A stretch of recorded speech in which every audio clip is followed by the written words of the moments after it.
Welcome to my dear students. இன்றைக்கி நம்ம என்ன கணக்கு பார்க்க போகிறோம்னா illustration 16, அதாவது எடுத்துக்காட்டு 16.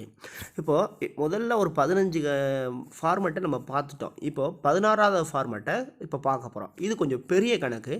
இதில் ஒரு 4 வகையான கணக்கு இருக்குது. அது என்னங்கிறத பார்ப்போம். முதல்ல இந்த எடுத்துக்காட்டு 16க்கான தமிழில் உள்ள கொஸ்டினை நான் உங்களுக்கு விளக்கி சொல்கிறேன். எடுத்துக்காட்டு 16. பின்வரும் விவரங்களிலிருந்து மொத்த கடனாளிகள் கணக்கு, மொத்த கடனீந்தோர் கணக்கு, பெறுதற்குரிய மாற்றுச்சீட்டு கணக்கு மற்றும் செலுத்துக்குரிய மாற்றுச்சீட்டு கணக்கு தயாரித்து கடன் விற்பனை மற்றும் கடன் கொள்முதல் கண்டறியவும். இப்போ நல்லா கவனிச்சிங்கன்னா, இந்த எடுத்துக்காட்டு 16 இதுக்கு முன்னாடி நம்ம பார்த்தோம்ல அந்த கணக்கு மாதிரி இல்லை. ஏன்னா இதுவரை நம்ம பார்த்த எல்லாத்தையுமே தனித்தனியாக பார்த்தோம் அல்லது ரெண்டாக பார்த்தோம்.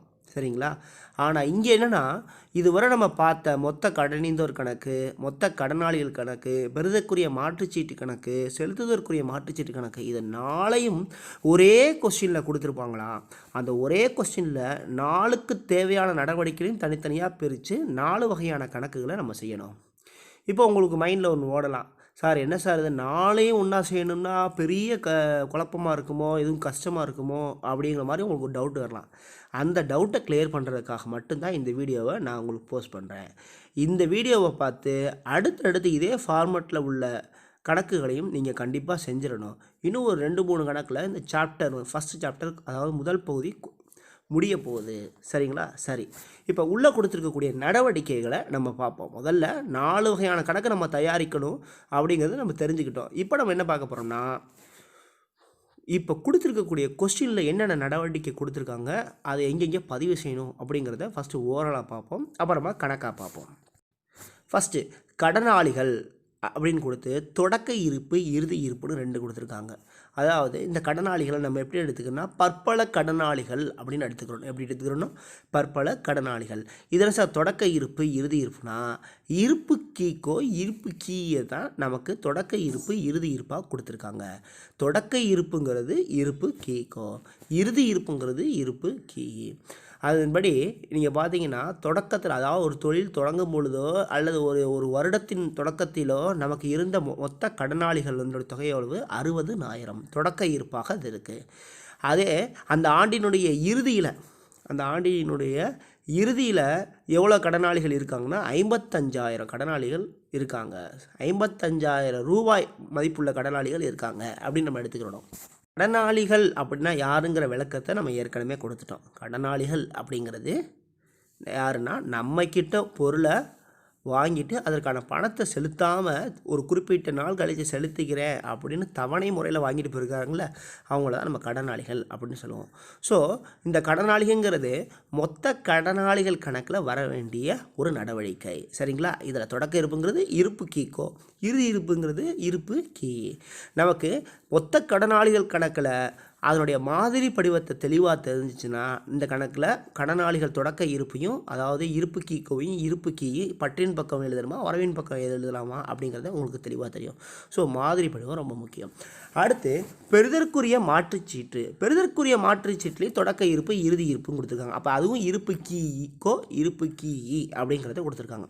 ஸோ பெறுதற்குரிய மாற்றுச்சீட்டுனா என்ன? கடனாளிகள், அதாவது நம்மக்கிட்ட பொருளை பணம் கொடுக்காமல் ஒரு நபர் கடனாக வாங்கிட்டு போயிருக்கார்.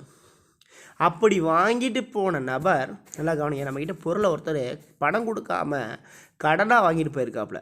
அதை வாங்கிட்டு போன நபர் ஒரு குறிப்பிட்ட தேதியில், நல்லா கவனிங்க, ஒரு குறிப்பிட்ட தேதியில் அந்த பணத்தை திருப்பி தந்துறேன்னு நமக்கு ஒரு மாற்றுச்சீட்டை எழுதி தரார். மாற்றுச்சீட்டுக்கான விளக்கத்தை நான் ஏற்கனவே சொல்லியிருக்கேன். சரிங்களா? மாற்றுச்சீட்டை எழுதி என்கிட்ட கொடுக்குறாரு. அதை நான் என்ன பண்ணுறேன், நான் தானே கடன் கொடுத்தவன், அதனால் நான் என்ன பண்ணேன், அதை வாங்கி வச்சுக்கிறேன்.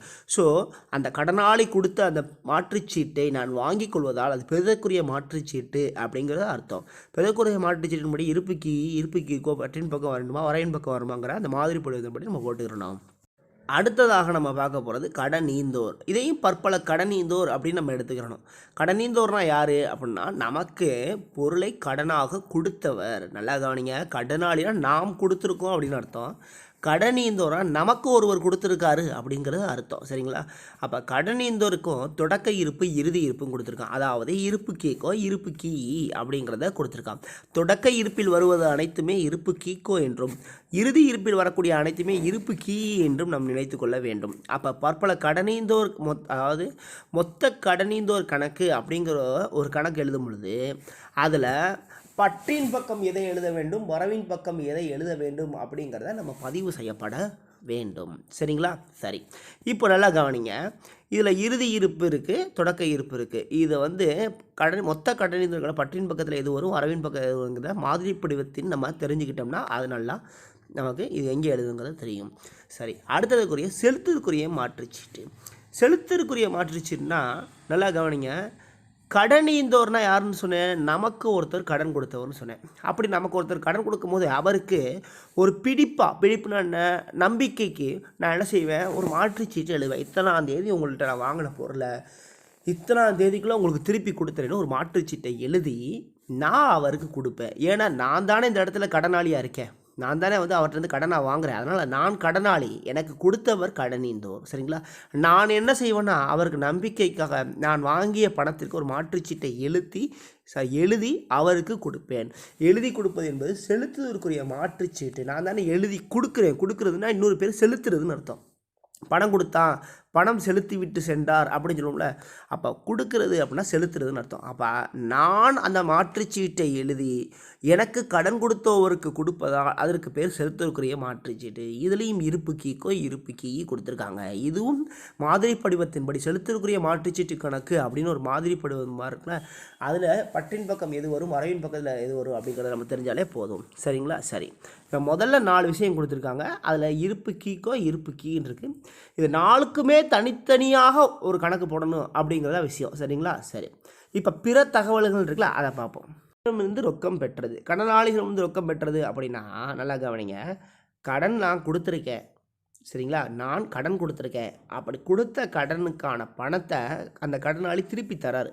ஐயா, நான் உங்கள்கிட்ட வாங்கிட்டு போனல 1000 ரூபாய்க்கான பொருள், அதுக்கான பணத்தை நான் இத்தனாம் தேதி தரேன்னு சொல்லியிருந்தேன், இத்தனாம் தேதி வந்துருச்சு, இந்தாங்க ஐயா கொடுக்குறேன் அப்படின்னு எனக்கு கொடுக்குறேன், அதை நான் பெற்றுக்கொண்டேன். ஸோ கடனாளியிடமிருந்து ரொக்கம் பெற்றதுங்கிறத இந்த நடவடிக்கை எங்கே வரும்னா மொத்த கடனாளிகள் கணக்கில் வரும். சரிங்களா? இதை மட்டும் நீங்கள் தெரிஞ்சுக்கோங்க. நம்ம கணக்கு போகும்போது மிச்சத்தை நான் சொல்கிறேன். சரி, அடுத்து வாடிக்கையாளருக்கு அளித்த தள்ளுபடி. இதுவும் நல்லா கவனிங்க. இதுவும் நமக்கு மொத்த கடனாளிகள் கணக்கில் தான் பதிவு செய்யப்பட வேண்டும். ஏன் சார் அப்படின்னு கேட்டிங்கன்னா, வாடிக்கையாளர்னா யார்? என்கிட்ட பொருள் வாங்குறவர். அந்த பொருள் வாங்கினவருக்கு நான் என்ன செஞ்சுருக்கேன், தள்ளுபடி அளிச்சிருக்கேன். அதாவது என்ன அளிச்சிருக்கேன். அதாவது என்ன சொல்கிறேன்னா, ஐயா நீ என்கிட்ட 1000 ரூபாய்க்கு பொருள் வாங்கியிருக்கீங்கள, 1000 ரூபாய்க்கு நீ என்கிட்ட பொருள் வாங்கினனால உனக்கு நான் என்ன செய்கிறேன்னா 100 ரூபா தள்ளுபடி தரேன் அப்படின்னு நான் தான் என்ன செய்வேன், என்கிட்ட வாங்கின வாடிக்கையாளருக்கு கொடுப்பேன். சரிங்களா? அதனால் இப்போ நல்லா கவனிங்க. 1000 ரூபா ஒருத்தர் பணம் வாங்கியிருக்காருன்னு வச்சுக்கோங்க, பொருள் வாங்கிட்டு போயிருக்காரு, ஆனால் அதுக்கான பணத்தை தரலை. நான் என்ன சொல்கிறேன், நீ இந்த மாதத்துக்குள்ளே இந்த 1000 ரூபாயை திருப்பி கொடுத்துட்டேன்னா நீ திருப்பி கொடுக்கும்போது உனக்கு 10% டிஸ்கவுண்ட் தரேன். அதாவது 100 ரூபா, 1000 ரூபாயில் 10% 100 ரூபா, 100 ரூபா உனக்கு டிஸ்கவுண்ட் தரேன். அப்போ நீ எனக்கு எவ்வளோ கட்டினா போதும், 900 ரூபா கட்டினா போதும் அப்படின்னு நான் அவரை ஒரு 100 ரூபாயை குறைச்சி கேட்குறேன், அவரை ஊக்கப்படுத்துகிறேன். இதுக்கு பேர் என்ன அப்படின்னு கேட்டிங்கன்னா அளித்த தள்ளுபடி அப்படின்னு அர்த்தம். இந்த அளித்த தள்ளுபடி யாருக்கு வழங்கப்படும்னா கடனீந்தோரால் கடனாளிகளுக்கு வழங்கப்படும். என்கிட்ட பொருள் வாங்கினார்ல அவருக்கு பொருளை விற்ற நான் கொடுப்பது தான் தள்ளுபடி. சரிங்களா? அளித்த தள்ளுபடினா நான் கொடுத்துருக்கேன்னு அர்த்தம், பெற்ற தள்ளுபடினா நான் வாங்கியிருக்கேன்னு அர்த்தம். இங்கே அளித்த தள்ளுபடியும் கொடுத்துருக்காங்க. ஸோ இதுவும் மொத்த கடனாளிகளில் பதிவு செய்யப்பட வேண்டும். சரியா? சரி, அடுத்து கடனீந்தோருக்கு செலுத்திய ரொக்கம். கடனீந்தோர்னா யார்? நான் யார்கிட்டயா போய் கடன் வாங்கியிருந்தேன்னா அவரை தான் கடனீந்தோர் அப்படின்னு சொல்லுவேன். நல்லா கவனிங்க. நான் யார்கிட்டயா போய் ஐயா எனக்கு ஒரு 1000 ரூபா பணம் தாங்க அப்படின்னு வாங்கியிருக்கேன் அப்படின்னா அவர் எனக்கு பணம் கொடுத்தாருல அவரை தான் கடனீந்தோர்னு சொல்லுவேன். இப்போ நான் என்ன செய்வேன்னா ஒரு குறிப்பிட்ட தேதியில் இந்தாங்க நான் வாங்கின 1000 ரூபாய் உங்களுக்கு திருப்பி தந்துடுறேன் அப்படின்னு சொல்லிட்டு அவர்கிட்ட திருப்பி கொடுப்பேன். அப்போ கடனீந்தோருக்கு அந்த பணத்தை நான் கொடுக்கிறேன். கொடுப்பதற்கு இன்னொரு பேர் என்ன சொல்லியிருக்கேன், செலுத்தியது. அப்போ கடனீந்தோருக்கு செலுத்திய ரொக்கம். கடனீந்தோருக்கு செலுத்திய ரொக்கம்ங்கிறது மொத்த கடனீந்தோர் கணக்கில் பதிவு செய்யப்பட வேண்டிய ஒரு நடவடிக்கை. சரிங்களா? நீங்கள் இதை நான் சொல்லும் போதே கவனிச்சுக்கணும். கடனாளியிலிருந்து ரொக்கம் பெற்றதுங்கிறது மொத்த கடனாளிகள் கணக்கில் பதிவு செய்யணும். வாடிக்கையாளர் அளித்த தலைவர்கள் மொத்த கடனாளிகள் கணக்கில் தான் பதிவு செய்யப்பட வேண்டும். கடனீந்தோருக்கு செலுத்திய ரொக்கங்கிறது மொத்த கடனீந்தோர் கணக்கில் பதிவு செய்யப்பட வேண்டும். சரிங்களா? அடுத்து சரக்களித்தோர் வழங்கிய தள்ளுபடி. சரக்களித்தோர் வழங்கிய தள்ளுபடி. இப்போ உங்களுக்கு ஒரு குழப்பம் வரலாம். இது என்ன சார் சரக்களித்தோர் வழங்கிய தள்ளுபடினா எனக்கு புரியல சார். சரக்களித்தோர், சரக்குனா என்ன? பொருட்கள். பொருட்களை அளித்தவர். பொருட்களை யார் அளிப்பார்? எனக்கு பொருட்களை யார் கொடுப்பான்னா அந்த கடையில் உள்ளவர் தான் நினச்சிவார். இந்தாயா 1000 ரூபாய்க்கான பொருளை உனக்கு நான் தர்றேன் அப்படின்னு அவர் தான் எனக்கு கொடுப்பார். அப்போ அவர் யாருன்னா கடனீந்தோர். நல்லா கவனிங்க. ஒரு பொருளுக்கான பொருள்னால் சரக்குன்னு நம்ம வச்சுக்கணும். அந்த சரக்களித்தோர் வழங்கிய தள்ளுபடினா பொருளை வழங்கியவர் நமக்கு என்ன செஞ்சிடாரு? தள்ளுபடியை வழங்குகிறார், அதாவது தருகிறார் அப்படின்னு அர்த்தம். அவர் தர்றாரு, அவர் தந்தால் நான் என்ன செய்வேன்? பெற்றுக்கொள்வேன். இது என்னென்னா பெற்ற தள்ளுபடின்னு அர்த்தம். சரக்களித்தோர் வழங்கிய தள்ளுபடினா என்ன அர்த்தமா? பெற்ற தள்ளுபடி அப்படின்னு அர்த்தம். இதை புரிஞ்சுக்கிட்டா போதும். சரிங்களா? சரி. அப்போ பெற்ற தள்ளுபடிங்கிறது எங்கே வரும்னா மொத்த கடனீந்தோர் கணக்கில் பதிவு செய்யப்பட வேண்டிய நடவடிக்கை. அளித்த தள்ளுபடினா நான் அளிச்சிருக்கேன்னு அர்த்தம். அதனால அது என்ன? மொத்த கடனாளிகள் கணக்கில் பதிவு செஞ்சேன். இதே சரக்களித்தோர் வழங்கிய தள்ளுபடி, வழங்குறாருன்னா நான் பெறுகிறேன்னு அர்த்தம். நான் பெற்ற தள்ளுபடின்னு அர்த்தம் இது. சரிங்களா? அளித்த தள்ளுபடி பெற்ற தள்ளுபடி தான் நம்ம பார்த்துருக்கோம். அதுதான் அளித்த தள்ளுபடி. இது என்னன்னா பெற்ற தள்ளுபடி. ஏனென்றால் சரக்களித்தோர் எனக்கு வழங்கியிருக்காரு. சரிங்களா? ஸோ பெற்ற தள்ளுபடிங்கிறது மொத்த கடனீந்தோர் கணக்கில் பதிவு செய்யப்பட வேண்டிய ஒரு நடவடிக்கை. சரி. செலுத்துதற்குரிய மாற்றுச்சீட்டுக்குரிய ரொக்கம் செலுத்தியது. செலுத்துதற்குரிய மாற்றுச்சீட்டுக்குரிய ரொக்கம் செலுத்தியது. செலுத்தக்கூடிய மாற்றுச்சீட்டுனா என்ன சொன்னேன்? நான் ஒருத்தர்கிட்ட பொருள் வாங்கியிருப்பேன். அந்த பொருளுக்கான பணத்தை உடனே தராதனால குறிப்பிட்ட நாள் திருப்பி தரேன்னு சொல்லியிருக்கேன். அது ஒரு நம்பிக்கைக்காக நான் என்ன செய்கிறேன்? ஒரு மாற்றுச்சீட்டை எழுதி அவருக்கு கொடுக்குறேன். இந்தாங்க சார், நான் 10ஆம் தேதிக்குள்ளே, இன்னைக்கு தேதி என்ன? 4/5 சரி, 5ஆம் தேதிக்குள்ளே உங்களுக்கு நான் பணத்தை திருப்பி தந்துடுறேன், 10ஆம் தேதிக்குள்ளே உங்களுக்கு திருப்பி தந்துடுறேன்னு சொல்லியிருக்கேன். இப்போ வர 10ஆம் தேதி நான் என்ன செய்கிறேன்? நேராக போய் சார் நான் உங்களுக்கு 10ஆம் தேதிக்குள்ளே அந்த பணத்தை திருப்பி தரேன்னு சொன்னல, அதுக்கான பணத்தை நான் திருப்பி தந்துடுறேன், எனக்கு மாற்றுச்சீட்டை, நான் கொடுத்த மாற்றுச்சீட்டை எனக்கு திருப்பி தந்துருங்கன்னு சொல்லிட்டு அந்த பணத்தை செலுத்தி விட்டு அதுக்கான மாற்றுச்சீட்டை நான் வாங்கிடுவேன். சரிங்களா? இப்போ நம்ம ஒரு எழுதி கொடுப்போம்ல, நான் இவர்கிட்ட இருந்து 1000 ரூபா கடன் வாங்கியிருக்கேன்னு ஒரு பத்திரத்தில் எழுதி கொடுப்போம். நம்ம என்ன செய்வோம்? இத்தனாம் தேதி வர நவம்பர் 10, 2020 நான் வாங்கிய பணத்தை திருப்பி தருகிறேன்னு அக்டோபர் மாதம் நான் எழுதி கொடுத்துருக்கேன்னு வச்சுக்க. இப்போ நவம்பர் 10ஆம் தேதி வரப்போகுது. நான் என்ன செய்வேன்? இந்தாங்க சார், உங்கள்கிட்ட ஒரு 10,000 பணம் வாங்கினேன், அது நான் எழுதி கொடுத்து போயிருந்தேன்ல பத்திரம், இந்தாங்க அது பத்திரத்துக்கான பணம்னு சொல்லிட்டு பணத்தை கொடுத்துட்டு அந்த பத்திரத்தை திரும்பி வாங்கிட்டு வந்துடுவேன். சரிங்களா? அப்போ செலுத்தக்கூடிய மாற்றுச்சீட்டு ரொக்கம் செலுத்தியதுங்கிறது செலுத்துதற்குரிய மாற்றுச்சீட்டு கணக்கில் பதிவு செய்யப்பட வேண்டும். சரிங்களா? சரி. பெறுதற்குரிய மாற்றுச்சீட்டுக்கான ரொக்கம் பெற்றது. அப்போ பெறுதற்குரிய மாற்றுச்சீட்டுனா என்ன? நான் ஒருத்தவர்கிட்ட கடனுக்கு பொருளை விற்றுருப்பேன். அவர் என்ன செஞ்சுருப்பார்? என்னைய மாதிரியே ஒரு குறிப்பிட்ட நாள் இந்த பணத்தை திருப்பி தரேன் அப்படின்னு சொல்லிட்டு ஒரு பத்திரம் மாதிரி மாற்றுச்சீட்டை எழுதி கொடுத்துட்டு போயிருப்பார். அப்போ அந்த குறிப்பிட்ட தேதி வந்தோன்னே அவர் என்ன செய்வார்னா, சார் உங்ககிட்ட பணத்தை வாங்கிட்டு போயிருந்தல, பொருளை வாங்கிட்டு போயிருந்தல பணம் கொடுக்காம, அதுக்கான பணத்தை நான் திருப்பி தரேன் அப்படின்னு சொல்லிட்டு அவர் என்கிட்ட கொடுப்பார். அதை நான் என்ன செய்வேன்? பெறுவேன். அதான் இது பெறுதற்குரிய மாற்றுச்சீட்டிற்கான ரொக்கம் பெற்றது. ஏன்னா அந்த மாற்றுச்சீட்டை நான் வாங்கி வச்சுருக்கேன்ல, இது ஒரு தரணும், அதுக்காக மாற்றுச்சீட்டு கொடுத்துருக்கேன். அது ஒரு எவிடன்ஸ், அது ஒரு ப்ரூஃபு. மாற்றுச்சீட்டுங்கிறது ஒரு ப்ரூஃபு. சரிங்களா? அப்போ அதை வச்சுட்டு அதுக்காக நான் அந்த பணத்தை வாங்கிட்டு அந்த மாற்றுச்சீட்டை திரும்ப கொடுத்துருவேன். அப்போ பெறுதற்குரிய மாற்றுச்சீட்டிற்காக ரொக்கம் பெற்றதுங்கிறது பெறுதற்குரிய மாற்றுச்சீட்டு கணக்கில் பதிவு செய்யப்பட வேண்டும். அதுக்கடுத்து பெறுதற்குரிய மாற்றுச்சீட்டு மறுக்கப்பட்டது. பெறுதற்குரிய மாற்றுச்சீட்டு மறுக்கப்பட்டது. பெறுதற்குரிய மாற்றுச்சீட்டு மறுக்கப்பட்டதுன்னு என்ன? நான் ஒருத்தர்கிட்ட பணத்தை கொடுத்துருப்பேன், பொருளை கொடுத்துருப்பேன். அவர் என்ன செய்வார்? நான் இதுக்கான மாற்றுச்சீட்டு எழுதி தரேன்னு சொல்லிட்டு மாற்றுச்சீட்டு எனக்கு எழுதி தருவார். நான் சொல்லுவேன், மாற்றுச்சீட்டுலாம் நான் வாங்க மாட்டேங்க, எனக்கு பணத்தை கொடுத்துட்டு நீங்கள் பொருளை எடுத்துகிட்டு போங்க அப்படின்னு சொல்லல. அதுக்கு பிறகு பெறுதற்குரிய அவர் மாற்றுச்சீட்டை கொடுக்குறாரு, அதை நான் வாங்க மாட்டேன்னு மறுக்கிறேன். அதான் பெறுதற்குரிய மாற்றுச்சீட்டு மறுக்கப்பட்டது அப்படின்னு வச்சுக்கோங்க. சரி. இதுவும் பெறுதற்குரிய மாற்றுச்சீட்டு கணக்கில் பதிவு செய்யப்பட வேண்டும். சரிங்களா? சரி. கடைசியாக வாரா கடன். வாரா கடன் அப்படின்னா என்ன? ஒருத்தருக்கு நம்ம பணத்தை கொடுத்துருப்போம், நல்லா கவனிங்க, ஒருத்தருக்கு நம்ம பணத்தை கொடுத்துருப்போம், அவர் குறிப்பிட்ட நாளில் திருப்பி தரேன்னு சொல்லியிருப்பார். ஆனால் நல்லா கவனிங்க, ஆனால் அந்த பணத்தை தராமலே ஏமாற்றிக்கிட்டே இருப்பார்.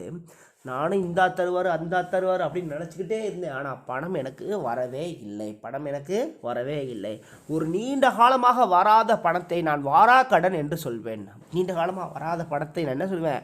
வாரா கடன் என்று சொல்லுவேன். சார் இதுக்கு ஏதாவது விளக்கம் சொல்ல முடியுமா அப்படின்னா உங்களுக்கு ஒரு எடுத்துக்காட்டு சொல்கிறேன், ஒரு திரைப்படத்தின் மூலமாக.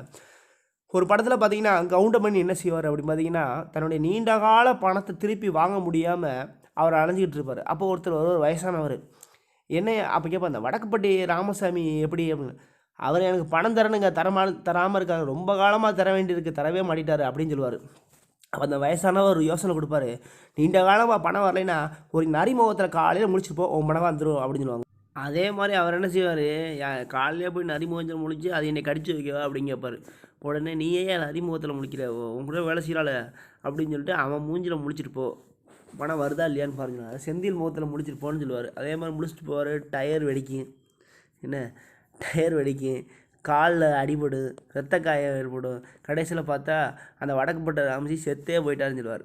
செத்தே போயிட்டாரு அப்படின்னு சொல்லுவாங்க, அந்த காமெடியில் சொல்லுவாங்க. அது உங்களுக்கு ஞாபகம் இருக்கா? அப்போது அவர் இறந்து போயிட்டாரு அப்படின்னா அந்த பணம் வருமா திரும்ப?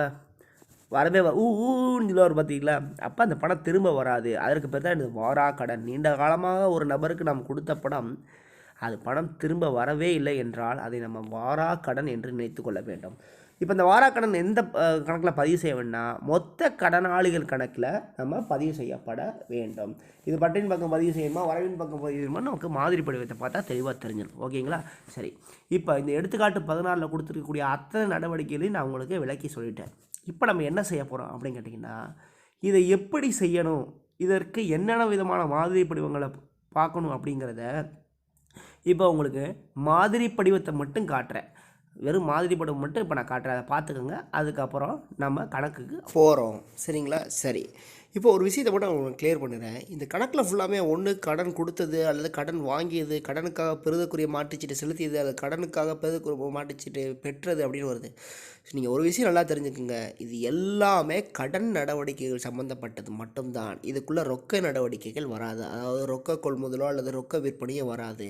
அதாவது இந்த கணக்கு நம்ம எழுத போகிற கணக்குகளில் வராது. ஒருவேளை கொஸ்டினில் கொடுத்துருந்தாலும் அது எங்கே பதிவு செய்யப்பட வேண்டும் என்றால், அதனை மொத்த கொள்முதல் அல்லது மொத்த விற்பனை கண்டுபிடிக்கும் பொழுது நாம் கண்டுபிடித்த கடன் கொள்முதல் அல்லது கடன் விற்பனையை கொடுத்துருக்கக்கூடிய அந்த கொஸ்டினில் கொடுத்த ரொக்க கொள்முதல் அல்லது ரொக்க விற்பனையை கூட்டி நம்ம அது கடன் கொள்முதலாக மொத்த கொள்முதலையும் அதே மாதிரி மொத்த விற்பனையும் கண்டுபிடிக்க முடியும். ஸோ இது எல்லாமே கடன் நடவடிக்கைகள் மட்டும்தான் வரும். சரிங்களா? சரி, இது பெறுதற்குரிய மாற்றுச்சீட்டு அப்படிங்கிற ஒரு கணக்கு.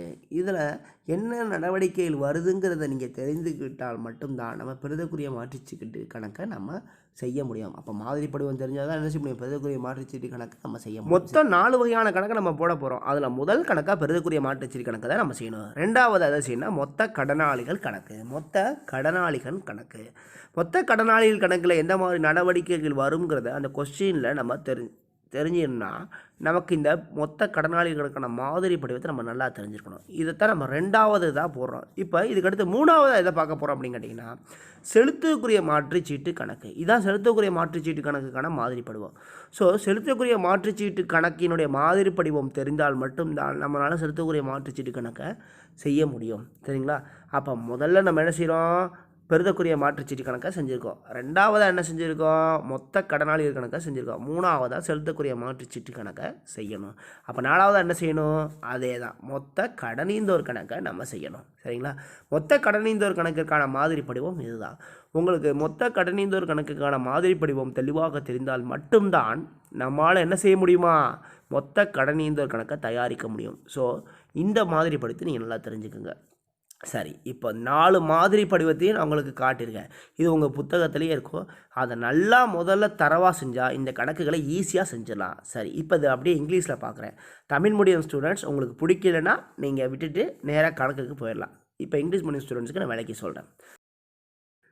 டியர் ஸ்டூடெண்ட்ஸ், நம்ம இப்போ பார்க்க போகிற அக்கௌண்ட்ஸ் என்னென்னா illustration 16 அப்படிங்கிற ஒரு ஃபார்மேட்டை பார்க்குறோம். From the following details you are required to calculate credit sales and credit purchase by preparing total debtors account, total creditors account, bills receivable account and bills payable account.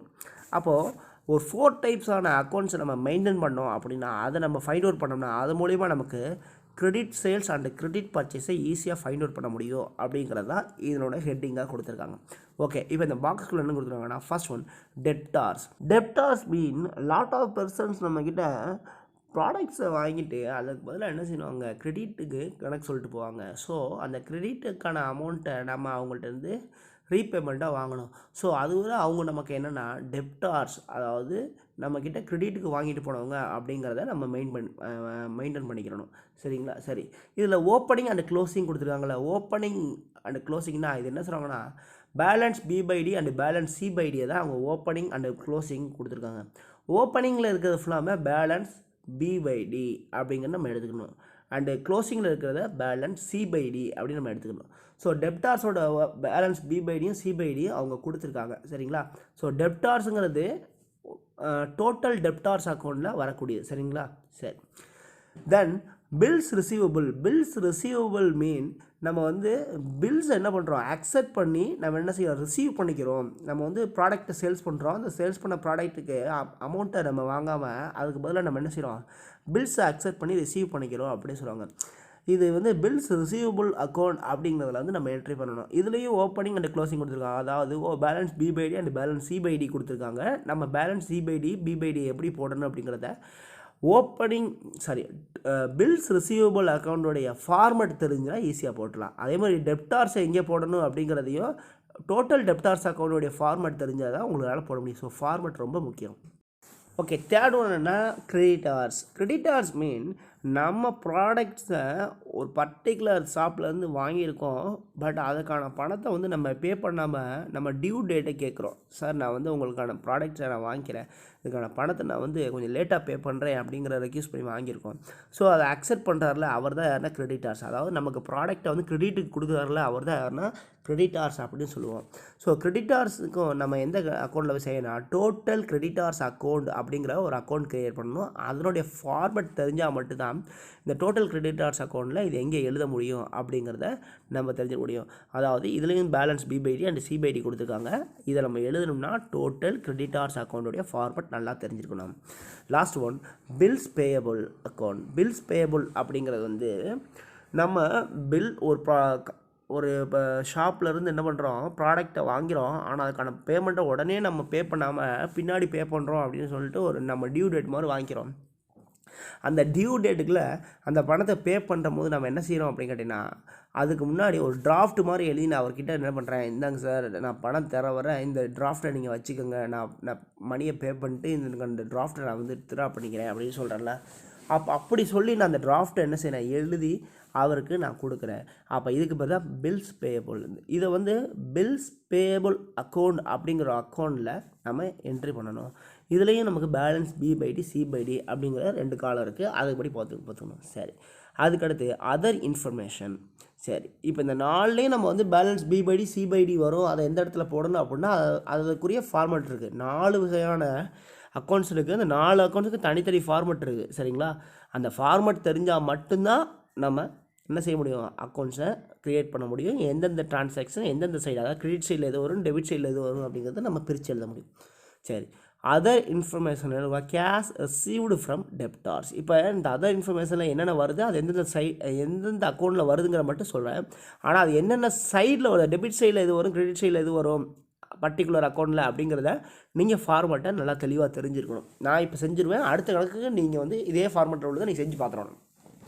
First one, cash received from debtors. நான் என்ன பண்ணுறேன், டெப்டார்ஸுக்கு ஒரு particular அமௌண்ட்டுக்கான ப்ராடக்ட்டுக்கான அமௌண்ட்டை வந்து நான் due டேட்டாக அவருக்கு நீங்கள் பின்னாடி கொடுங்க அப்படின்னு கிரெடிட்டில் கொடுத்துருக்கேன்.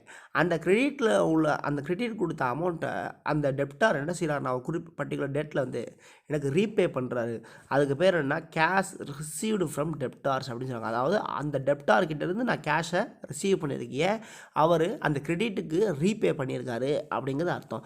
ஸோ இது டோட்டல் டெப்டார்ஸ் அக்கௌண்ட்டில் வரும். ஆனால் அது டெபிட் சைடில் வருமா கிரெடிட் சைடில் வருமாங்கிறது நம்ம ஃபார்மேட் படி பார்க்கணும். சரிங்களா? நெக்ஸ்ட், டிஸ்கவுண்ட் அலவுடு டு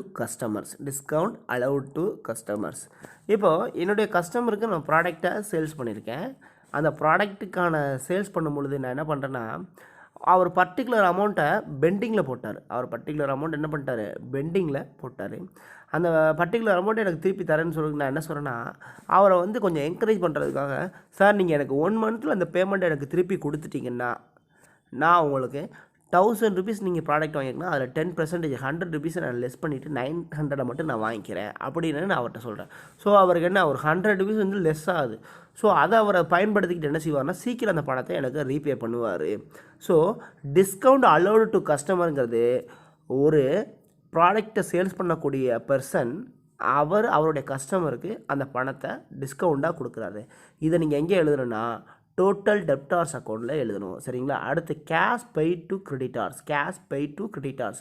கிரெடிட்டார்ஸ்னால் யார் அப்படின்னா நான் என்ன செய்யறேன், ஒரு பர்சன்ட்டை போய் எனக்கு வந்து இந்த சம்திங் இந்த ப்ராடக்ட்ஸ்லாம் எனக்கு வேணும், நான் அதுக்கான பணத்தை வந்து பின்னாடி தர்றேன், லேட்டரில் பே பண்ணுறேன் அப்படின்னு நான் சொல்லியிருக்கேன். அதை அவர் அக்செப்ட் பண்ணிவிட்டு அவர் எனக்கு அந்த ப்ராடக்டை கொடுக்குறாரு அப்படின்னா அவர் யாருன்னா கிரெடிட்டார்ஸ். சரிங்களா? அந்த கிரெடிட்டார்ஸுக்கு நான் பர்டிகுலர் டேட்டில் அதுக்கான பணத்தை கொண்டு போய் ரீபே பண்ணுறேன். ஸோ நான் என்ன பண்ணுறேன், கேஷை கொண்டு போய் பெய்ட் பண்ணுறேன். யாருக்கு? அந்த கிரெடிட்டாருக்கு. ஸோ இது வந்து டோட்டல் கிரெடிட்டார்ஸ் அக்கௌண்ட்டில் நம்ம எழுதணும்.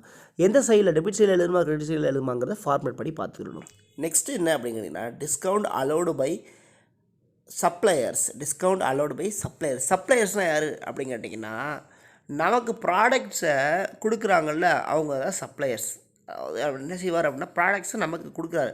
அப்போ அவர் என்ன செய்கிறாருன்னா ப்ராடக்ட்ஸை உங்களுக்கு நான் கொடுக்குறேன், நீங்கள் என்கிட்ட ப்ராடக்ட்ஸை வாங்கி அது பர்டிகுலர் டேட்டில் அந்த பணத்தை திருப்பி கொடுத்துட்டீங்கன்னா நான் உங்களுக்கு டிஸ்கவுண்ட்டை தரேன் அப்படின்னு எனக்கு ப்ராடக்ட் கொடுத்தார்ல, அதாவது எனக்கு யார் ப்ராடக்டை கொடுப்பாரு? கிரெடிட்டார். அந்த கிரெடிட்டார் எனக்கு என்ன பண்ணுறாரு? டிஸ்கவுண்ட்டை அலோவ் பண்ணுறாரு.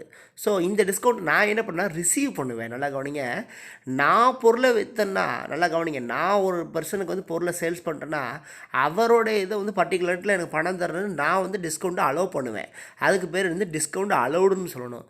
ஆனால் நான் வேறு ஒருத்தர் வந்து பொருளை வாங்குகிறேன், அவர் என்ன செய்கிறாருன்னா அவர் சப்ளையர், அவர் என்ன செய்கிறாருன்னா நான் என்னை வந்து கொஞ்சம் என்கரேஜ் பண்ணணும், நான் நீங்கள் பர்டிகுலர் டேட்டில் தந்துட்டீங்கன்னா நான் உங்களுக்கு வந்து இதுக்கான பணத்துக்கு வந்து டிஸ்கவுண்ட் தரேன் அப்படின்னு சொல்கிறாங்க. ஸோ இதுக்கு பேர் என்ன, டிஸ்கவுண்ட் ரிசீவ்டு அப்படின்னு சொல்கிறோம். ஸோ இதுக்கு பேர் என்ன, discount received. Next one, discount ரிசீவ்டுங்கிறது எந்த பக்கம் வரும் அப்படின்னு கேட்டிங்கன்னா இது டோட்டல் கிரெடிட்டார்ஸ் அக்கௌண்ட்டில் வரும். ஏன்னா கிரெடிட்டார்ஸில் எனக்கு வந்து கொடுக்குறாரு. ஸோ வந்து இது டோட்டல் கிரெடிட்டார்ஸ் அக்கௌண்ட்டில் எழுதணும். சரி, அதுக்கடுத்து பார்த்தீங்கன்னா payment against bill payable. Payment against bill payable. Bill பேயபுள்னால் என்ன, நான் வந்து ஏற்கனவே என்ன பண்ணியிருக்கேன், ப்ராடக்டை வாங்கியிருக்கேன், அதுக்கு பதிலாக கேஷை கொடுக்காம நான் பில்ஸ் எழுதி கொடுத்துருக்கேன், சார் நான் பர்டிகுலர் டேஸில் வந்து தந்துடுறேன் சார் அப்படின்னு. அந்த பில்ஸுக்கு அகைன்ஸ்ட் அதுக்கு எதிராக அதாவது அந்த அதுக்கு பதிலாக நான் என்ன பண்ணுறேன்னா நான் போய் என்ன செய்கிறேன், கேஷை பெய்ட் பண்ணுறேன். ஸோ இது எங்கே வரும் அப்படின்னு கேட்டிங்கன்னா பில்ஸ் பேயபுள் அக்கௌண்ட் அப்படிங்கிறதுல வரும். சரிங்களா? பில்ஸ் பேயபுள் அக்கௌண்ட் அப்படிங்கிறதுல வரும். சரி, next one, cash received for bills receivable. Cash received for bills receivable. இப்போது என்கிட்ட ஒரு ப்ராடக்டை ஒரு பர்சன் வாங்கியிருப்பார், அதுக்கான பணத்தை திருப்பி தரேன் அப்படின்னு ஒரு டேட் கேட்டிருப்பார். அந்த பர்டிகுலர் டேட்டில் அந்த பர்சன் என்கிட்ட பணத்தை என்ன பண்ணுறாரு, பே பண்ணுறாரு. ஸோ நான் என்ன பண்ணுறேன், அந்த பணத்தை ரிசீவ் பண்ணுறேன். சரிங்களா? ஸோ இது வந்து கேஷ் ரிசீவ்ட் ஆகுது. யாருக்கு? எனக்கு. ஏன்? For bills receivable. பில்ஸுக்காக அந்த பில்ஸ் ரிசீவபிள் நான் வாங்கி வச்சுருக்கல பில்ஸு, அந்த பில்ஸுக்காக நான் கேஷை ரிசீவ் பண்ணி வச்சுக்கிறேன் அப்படிங்கிறத சொல்கிறேன். Next, bills receivable dishonour. Bills receivable dishonour. Dishonour என்னதுன்னா மறுக்கப்பட்டது அப்படின்னு அர்த்தம். நான் ஒருத்தர்கிட்ட ப்ராடக்டை சேல்ஸ் பண்ணியிருக்கேன், அந்த ப்ராடக்ட்கான பணத்தை அவர் உடனே பே பண்ணாமல் அவர் என்ன செய்கிறாருன்னா நான் அதுக்காக வந்து உங்களுக்கு பில்ஸ் எழுதி தரேன் அப்படின்னு சொல்கிறார். நான் சொல்கிறேன் எனக்கு பில்ஸ்லாம் வேணாங்க, நான் கொடுத்த ப்ராடக்ட்டுக்கு பொருளை அமௌண்ட்டை பே பண்ணிட்டு போங்க அப்படின்னு சொல்கிறேன். ஸோ அவர் கொடுத்த பில்ஸை நான் என்ன பண்ணுறேன், டிஸ்ஆனர் மறுக்கிறேன் அப்படின்னு சொல்கிறேன். ஸோ இது வந்து பில்ஸ் ரிசீவபிள் டிஸ்ஆனர் அப்படின்னு அர்த்தம். இது வந்து பில்ஸ் ரிசீவபிள் அக்கௌண்ட்டில் என்ட்ரி பண்ணணும். எந்த பக்கம் என்ட்ரி பண்ணுங்கிறத ஃபார்மேட் படி பார்த்துக்கணும். Last one, bad debts. Bad debts அப்படின்னா என்ன அப்படின்னு கேட்டிங்கன்னா நம்ம ஒரு ப்ராடக்ட்டை சேல்ஸ் பண்ணியிருப்போம், அதுக்கான பணத்தை அவர் இருந்தால் தரேன், ஒரு பர்டிகுலர் டேட்டில் தந்துடுறேன் அப்படின்னு சொல்லி அவர் இந்த ப்ராடக்டை வாங்கிட்டு போயிருப்பார். ஆனால் நீண்ட லாங் டைமில் அந்த பணத்தை அவர் ரீபே பண்ணாமலே இழுத்தடிச்சிக்கிட்டே இருப்பார். நானும் பல டைம் வந்து அவர்கிட்ட போய் நீங்கள் இந்த பணத்துக்கு ரீபே பண்ணுங்கன்னு அலையிறேன். பட் அவர் எதையுமே கண்டுக்கிறாரு. ஒரு சமயத்தில் அவர் எங்கே இருக்காரே தெரியலன்னு வச்சுக்கோங்க. அந்த பணத்தை நான் என்னென்ன நினச்சிக்கிறோன்னா பேட் டெப்ட்ஸ், அதாவது இந்த பணம் திரும்ப வராது, தமிழில் வாரா கடன் அப்படின்னு சொல்லுவாங்க. இது வந்து டோட்டல் டெப்டார்ஸ் அக்கௌண்ட்டில் வரும். சரிங்களா? சரி, எது எந்தெந்த பக்கத்தில் வரும் அப்படிங்கிறத நான் சொல்லியிருக்கேன். ஆனால் அது கிரெடிட் சைடில் வருமா டெபிட் சைடில் வருமாங்கிறத நம்ம ஃபார்மேட் படி வச்சு கண்டுபிடிக்கணும். இப்போ இந்த கணக்கில் நான் உங்களுக்கு செய்யும் பொழுதே இது நான் எந்த பக்கத்தில் வருது அப்படிங்கிறத சொல்லிடுறேன். பட் நீங்கள் மிச்ச கணக்குகளை பார்க்கும்போது உங்களுக்கு கண்டிப்பாக ஃபார்மேட் தெரிஞ்சிருக்கணும். சரிங்களா? உங்களுக்கு ஒரு விஷயம் தெரியலாம், இப்போ நான் சொன்னல, இதுக்கு எக்ஸ்பிளைன் பண்ணல, இந்த எக்ஸ்பிளைன்மெண்ட்டில் ஏதாவது உங்களுக்கு புரியாமல் போகிறத கூட என்கிட்ட கேளுங்க. இப்போ கவனிங்க, இந்த எக்ஸ்பிளைன் பண்ணதில் எல்லா இடத்துலையுமே கடன் வாங்கியிருப்போம் அல்லது கடனை கொடுத்துருப்போம், கடனுக்காக நம்ம வந்து அந்த கிரெடிட்டுக்காக பில்ஸை ரிசீவ் பண்ணியிருப்போம் அல்லது கிரெடிட்டுக்காக பில்ஸை பே பண்ணியிருப்போம். எல்லாத்துலேயுமே காமனாக ஒரு வார்த்தை வருது, என்னென்னா கிரெடிட். ஸோ இது ஒரு கிரெடிட் டிரான்சாக்ஷனை கண்டுபிடிக்கிறதா, அதாவது கிரெடிட் பர்ச்சேஸ் அண்ட் கிரெடிட் சேல்ஸை கண்டுபிடிக்கிறதா இதனுடைய ஒரு இம்பார்ட்டன்ட் ஒர்க்காகவே இருக்குது. சரிங்களா? இதில் வந்து கேஷ் பர்ச்சேஸோ அல்லது கேஷ் சேல்ஸோ வந்து இந்த கணக்குக்குள்ளே வராது. சரிங்களா? அப்படி அவங்க அதை கொடுத்து கேஷ் பர்ச்சேஸோ ஆர் கேஷ் சேல்ஸோ கொடுத்துருந்தாலும் நம்ம லாஸ்ட்டாக total purchase or total sales கண்டுபிடிக்கும் போது அதை வந்து கிரெடிட் பர்ச்சேஸ் ஆர் கிரெடிட் சேல்ஸோட கூட்டி நம்ம டோட்டல் பர்ச்சேஸை கண்டுபிடிக்கணும் அல்லது டோட்டல் சேல்ஸை கண்டுபிடிக்கணும். சரிங்களா? சரி, ஸோ இந்த 4 அக்கௌண்ட்டுக்கும் எந்த மாதிரி ஃபார்மெட்ஸ் வருது அப்படிங்கிறத நான் உங்களுக்கு இப்போ நான் சொல்கிறேன். அந்த ஃபார்மெட்ஸை உங்களுக்கு நான் காட்டிடுறேன். அந்த ஃபார்மெட்ஸை நீங்கள் நல்லா படித்து வச்சுக்கோங்க. இதை படித்தாலே உங்களுக்கு சாப்டர் 1 ஃபுல்லாக அண்டர்ஸ்டாண்டிங்காக ஆயிரும். இன்னும் ஒரு 2-3 கணக்கில் சாப்டர் 1 வந்து க்ளோஸ் ஆக போகுது. அதுக்குள்ளே உங்களுக்கு ஏதாவது டவுட்னாலும் கேட்டுக்கோங்க. சாப்டர் 1 தரவாகி வச்சுக்கோங்க.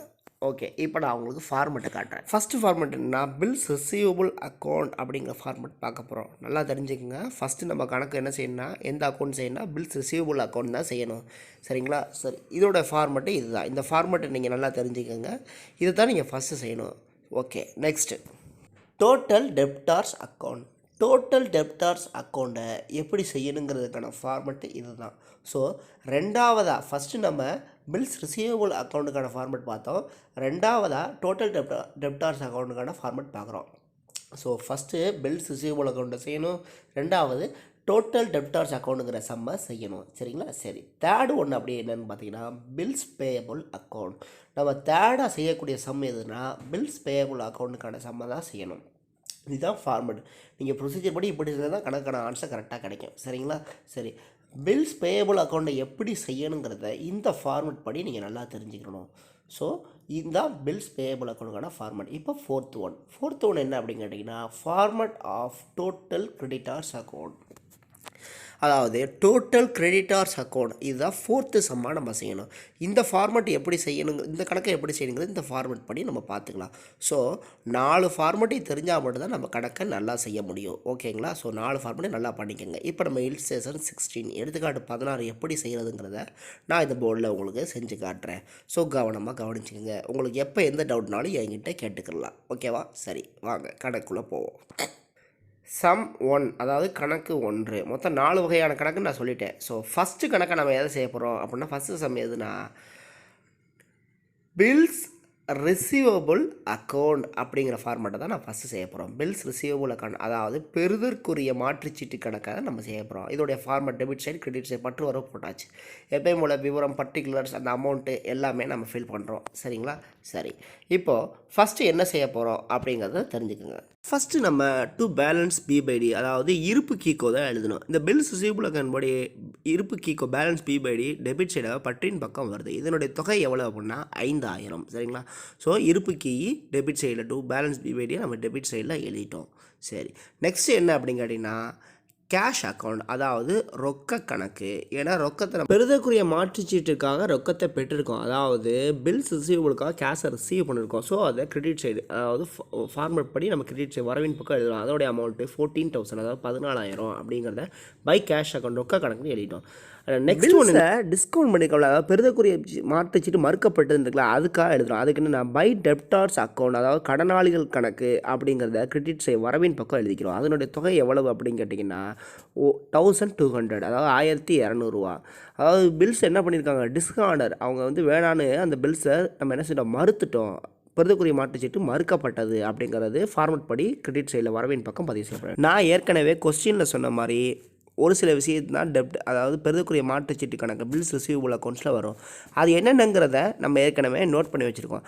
அதன்படி நம்ம இப்போ கடைசியாக எதை போட போகிறோம் அப்படின்னு கேட்டிங்கன்னா, அதாவது பில்ஸ் ரிசீவபிள் அக்கௌண்ட்டில் by balance c by d, அதாவது இருப்பு கீயை எழுதணும். ஏன்னா இதுக்கு மேலே எந்த டிரான்சாக்ஷன் இல்லை, அதாவது பெறுதற்குரிய மாற்றுச்சீட்டு கணக்கில் கொடுக்கப்படவில்லை. ஸோ அந்த இறுதி இருப்புன்னு இருக்குல்ல, அதாவது க்ளோசிங் இருக்குல்ல, அதில் நமக்கு பில்ஸ் ரிசீவபிள், அதாவது பெறுதற்குரிய மாற்றுச்சீட்டு இருக்கக்கூடிய தொகை எவ்வளோனா 1000 rupees. அதை by balance c by d இருப்பு கீன்னு நம்ம எந்த சைடில் எழுதணும், கிரெடிட் சைடில் எழுதணும், வரவின் பக்கம் எழுதணும். ஏன் வரவின் பக்கம் எழுதணும் அப்படின்னு கேட்டிங்கன்னா, already to balance B by d, அதாவது இருப்பு கீக்கோ டெபிட் சைட் பற்றின் பக்கம் வந்துருச்சு. அப்போ கண்டிப்பாக இருப்பு கீ by balance c by d கண்டிப்பாக எந்த பக்கம் தான் வரும், கிரெடிட் சைடில் தான் வரும். ஸோ கிரெடிட் சைடில் எழுதிடுவோம். அதுக்கான அமௌண்ட் எவ்வளோனா 1000 rupees. சரிங்களா? சரி, இப்போது நமக்கு கொஸ்டினில் கொடுத்துருக்கக்கூடிய பில்ஸ் ரிசீவபிள் அக்கௌண்ட்டுக்கான டிரான்சாக்ஷன் எல்லாத்தையுமே இந்த காலத்தில் நம்ம எழுதிட்டோம். அதாவது பெறுதற்குரிய மாற்றுச்சீட்டிற்காக கொடுத்துருக்கக்கூடிய அந்த கேள்வியில் கொடுத்துருக்கக்கூடிய அத்தனை நடவடிக்கைகளையுமே நம்ம இந்த பாக்ஸ்குள்ளே எழுதிட்டோம். இப்போ வழக்கம் போல் என்ன செய்ய போகிறோம் அப்படின்னு கேட்டிங்கன்னா, எந்த பக்கம் கூடுதலான அமௌண்ட் இருக்கோ அந்த பக்கம் முதல்ல கூட்டிக்கிற போகிறோம். அப்புறம் அடுத்து உள்ள பக்கத்தை அதோட கழிச்சிக்கிற போகிறோம். சரிங்களா? சரி, ஃபஸ்ட்டு எந்த பக்கம் கூடுதலாக இருக்குன்னு நீங்கள் சும்மா பார்த்தாலே உங்களுக்கே தெரிஞ்சிடும். வரவின் பக்கம், அதாவது கிரெடிட் சைடில் தான் நமக்கு வந்து கொஞ்சம் அமௌண்ட்டு கூடுதலாக வருது. ஏன் அப்படின்னா டெபிட் சைடில் நமக்கு வந்து just to balance B by d இருப்பு கீக்கோ மட்டும் 5000 மட்டும்தான் இருக்குது. ஆனால் இங்கிட்டு கேஷுங்கிற அமௌண்ட்லேயே 14,000 வந்துச்சு. ஸோ ஃபஸ்ட் இந்த பக்கத்தை கொட்டிக்கிறோம். 14,000 ப்ளஸ் 1000 ரெண்டையும் கூட்டினா 15,000.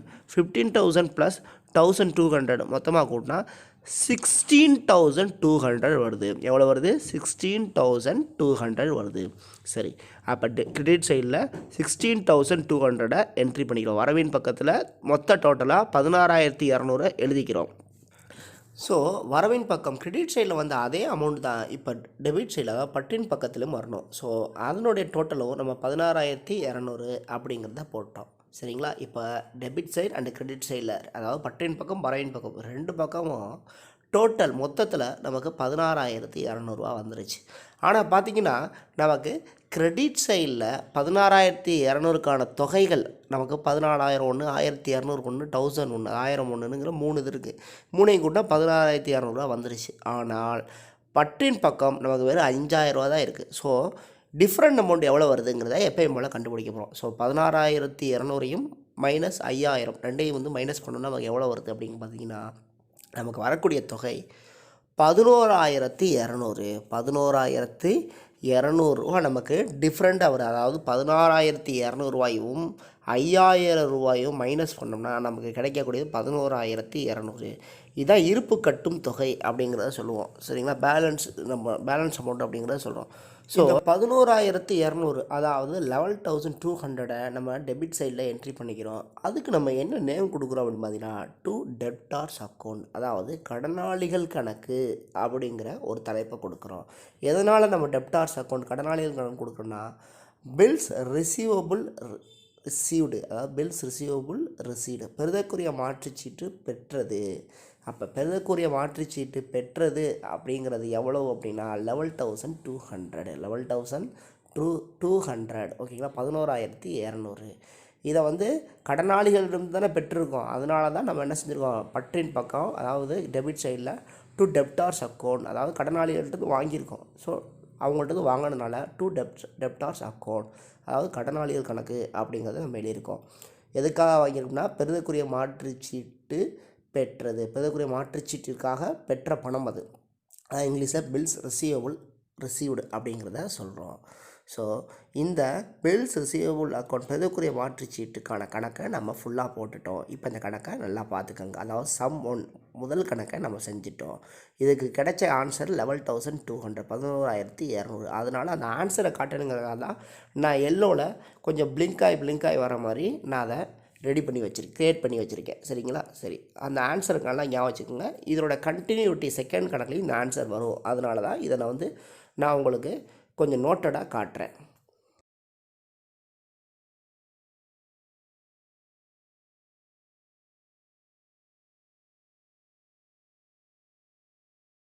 ஓகே, இப்போ நம்ம சம் 2, அதாவது கணக்கு 2 பார்க்க போகிறோம். சரிங்களா? இதுக்கு பேர் என்னென்னா டோட்டல் டெப்டார்ஸ் அக்கௌண்ட், அதாவது மொத்த கடனாளிகள் கணக்கு அப்படிங்கிறத பார்க்க போகிறோம். சரிங்களா? ஃபஸ்ட்டு நம்ம பெறுதற்குரிய மாற்றுச்சீட்டு கணக்கு பார்த்தோம்ல, அதாவது பில்ஸ் ரிசீவபிள் அக்கௌண்ட். அதுக்கு அடுத்து நம்ம பார்க்க போகிற சம் 2 வந்து டோட்டல் டெப்டார்ஸ் அக்கௌண்ட், அதாவது மொத்த கடனாளிகள் கணக்கு. இதை நம்ம ஃபார்மேட் போட்டிருக்கோம். அதாவது டெபிட் சைட் பற்றின் பக்கம், அதே மாதிரி கிரெடிட் சைடு வரவின் பக்கம் அப்படிங்கிற 2 பக்கத்தை போட்டாச்சு. சரிங்களா? எப்பவும் போல் நம்ம இப்போ என்ன பண்ணுறோம், பர்டிகுலர்ஸ் விவரம் அமௌண்ட்டு, அதே மாதிரி பர்டிகுலர்ஸ் விவரம் அமௌண்ட்டு அப்படிங்கிறத நம்ம எழுதிக்கிறோம். சரி, இப்போ கொடுத்துருக்கக்கூடிய டிரான்சாக்ஷன், அதாவது நடவடிக்கைகளை இந்த காலத்துக்குள்ள இந்த பாக்ஸுக்குள்ளே நம்ம எழுத போகிறோம். சரிங்களா? எப்போவுமே நம்ம ஃபஸ்ட்டு எதை எழுதணும் அப்படின்னு கேட்டிங்கன்னா, பேலன்ஸ் பி/டி, அதாவது இருப்பு கீக்கோவை எழுதணும். இது எந்த பக்கம் இந்த ஃபார்மேட் படி வரும் அப்படின்னா, டோட்டல் டெப்டார்ஸ் அக்கௌண்ட்டில் எந்த பக்கம் வரும்னா டெபிட் சைடில் தான் வரும். அதான் ஃபார்மேட் சொல்லுது. ஸோ ஃபார்மேட் படி டு பேலன்ஸ் பி/டி இருப்பு கீக்கோ அப்படின்னு நான் பற்றின் பக்கம் எழுதிட்டேன். ஏன் அப்படின்னா, டு டெப்டார்ஸ் அக்கௌண்ட், அதாவது கடனாளிகள்னு அந்த கொஸ்டினில் முதல்ல கொடுத்துருந்தாங்க பார்த்தீங்களா, அதில் வந்து இருப்பு கீக்கோ அண்ட் இருப்பு கீ ரெண்டுமே கொடுத்துருந்தாங்க. இப்போ இருப்பு கீக்கோ, அதாவது பேலன்ஸ் பி/டி பேலன்ஸ் சி/டி அப்படிங்கிற 2 அமௌண்ட்டும் 2 பாக்ஸில் கொடுத்துருந்தாங்க. இப்போ நான் பேலன்ஸ் பி/டி, அதாவது பற்றின் பக்கம், இருப்பு கீக்கோன்னு பற்றின் பக்கத்தில் டெபிட் சைடில் நான் எழுதுகிறேன். சரிங்களா? இப்போ இதுக்கான அமௌண்ட் எவ்வளவு? இப்போ இதுக்கான அமௌண்ட் எவ்வளவு அப்படிங்கன்னா 60,000, அதாவது 60,000 அப்படின்னு கொடுத்துருக்காங்க. ஸோ நம்ம டெபிட் சைடில் இருப்பு கீக்கோ 60,000 அப்படிங்கிறத எழுதிட்டோம். சரி, ரெண்டாவதாக என்ன எழுதுகிறோம் அப்படின்னு கேட்டிங்கன்னா, கொஸ்டினில் பிற தகவல்களின் கீழே கடனாளிகளிலிருந்து ரொக்கம் பெற்றது அப்படின்னு இருக்குல்ல, அதாவது டெப்டார்ஸ் வந்து அமௌண்ட் ரிசீவ் பண்ணதாக கொடுத்துருக்காங்கல்ல, அதை தான் நம்ம எழுதுகிறோம். எப்படி எழுதுகிறோம், பை கேஷ் அக்கௌண்ட், அதாவது ப்ராக்கெட்டில் ரிசீவ்டு ரொக்க கணக்கு பெற்றது. யார்கிட்ட பெற்றிருக்கோம் அப்படின்னா டெப்டார்ஸ் கடனாளிகளிலிருந்து நம்ம ரொக்கத்தை பெற்றிருக்கோம். சரிங்களா? அதை நம்ம எந்த சைடில் எழுதணும்னா ஃபார்மேட் படி நம்ம கிரெடிட் சைடு வரவின் பக்கம் எழுதணும்.